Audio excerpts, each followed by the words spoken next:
Geniş açılı da böyle bir tane yukarıdan. Tamam abi ben.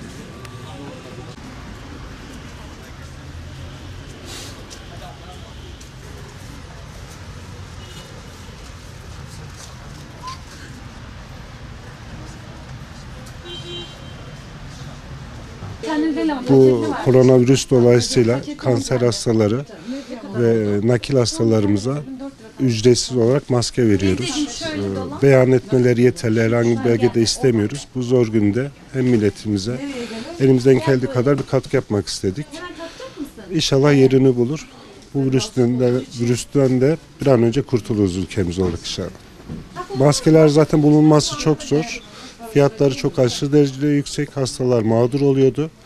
Mağdur olmasınlar diye biz de elimizden geldiği kadar bir katkı yapmak istedik. O yüzden de bedelsiz olarak kanser hastaları ve nakil hastalarımıza ücretsiz olarak takdim ediyoruz, veriyoruz. İnşallah bu da örnek olur tüm arkadaşlarımıza. Herkes elinden geldiği kadar bir katkı, bir destek verirlerse el birliğiyle atlatmış olacağız bu durum. Devletten her şey beklemek olmuyor. Biz de elimizden geleni yapıyoruz. Her şeyin hayırlısı diyoruz. Kolay gelsin. Maskeniz var mı? Var. Kanser hastalarına ücretini veriyormuşsunuz duydum. Yani bu fırsatçılar için bir öncülük olsun. Yani inşallah. Elimizden geldiği kadar bir şey yapmaya çalışıyoruz. Çok teşekkür ederim. Benim maskemi alayım. Çok sağ olun. Geçmiş olsun. Ulaşım alalım. Burada maskenin ücretsiz dağıtıldığını gördüm. Camlarda bir yazı asmışlar. Dikkatimi de çekti aslında.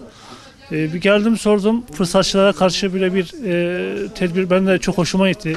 Kanser hastalarının, bile nakil hastalarının maskenin ücretsiz dağıtılması çok iyi bir davranış, çok iyi bir örnek. Kendilerini takdir ediyorum. Kendilerine teşekkürlerimi sunuyorum.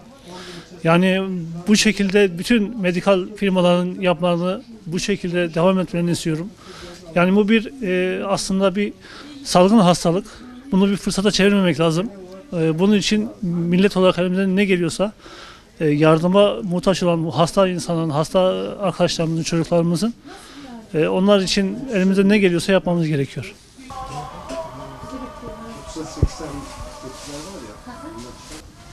90 lira. 90 lira.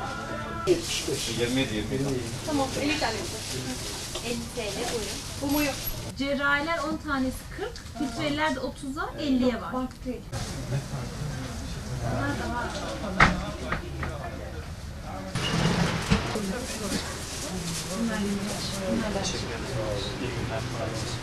Şunlardan istiyorsunuz değil mi? Aynen. Tamam. Yürürken kullanmayın.